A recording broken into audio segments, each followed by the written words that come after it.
18 થી 23 મે પ્રી મોન્સૂનનો વરસાદ। ગુજરાત ગરમીમાં શેકાઈ રહ્યું છે, પરંતુ હવે કાળઝાળ ગરમીથી રાહત મળવાના એંધાણ છે। અત્યારે અનેક શહેરોમાં તાપમાનનો પારો 42 થી 44 ડિગ્રીને પાર કરી ગયો છે। ત્યારે જાણીતા હવામાન નિષ્ણાત અંબાલાલ પટેલે રાજ્યમાં ચોમાસાના આગમન અને પ્રી મોન્સૂન વરસાદને લઈને મહત્વની આગાહી કરી છે।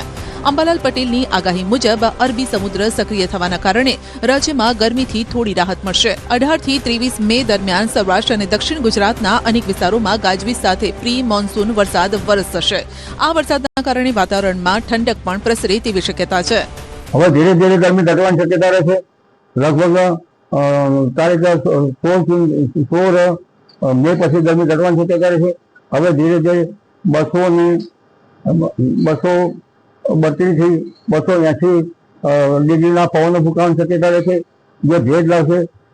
દક્ષિણ પશ્ચિમ ના પવનો ભેજ અરબ સાગરમાંથી સરસર ભેજ લાવવાની શક્યતા રહેશે। અરબ સાગર અને બંગાળ ઉપસાગર 20 મે બાદ સક્રિય થવાની શક્યતા રહેશે। ગુજરાતમાં ચોમાસાનું આગમન ક્યારે?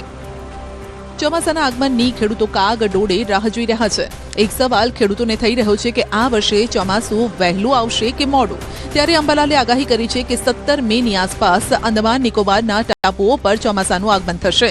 મે મહિનાના અંત સુધીમાં દક્ષિણ ભારતમાં સારો વરસાદ શરૂ થશે, જેની સીધી અસર પશ્ચિમ ભારત પર પણ જોવા મળશે। ગુજરાતમાં 15 જૂનની આસપાસ ચોમાસું બેસી જવાની સંભાવના અંબાલાલે વ્યક્ત કરી। અંદમાન નિકોબાર ટાપુ પર તારીખ 17 થી 20 માં વરસાદ થવાની શક્યતા રહેશે। તારીખ 23 મે માં અંદમાન નિકોબાર ટાપુ પર ભારે વરસાદ થવાની શક્યતા રહેશે। ચોમાસા અંગે જોવા જઈએ તો લગભગ રોહિણી નક્ષત્રના પાછલા ભાગમાં વરસાદ થાય તો ગુજરાતમાં કંઈક વરસાદ થવાની શક્યતા રહેશે।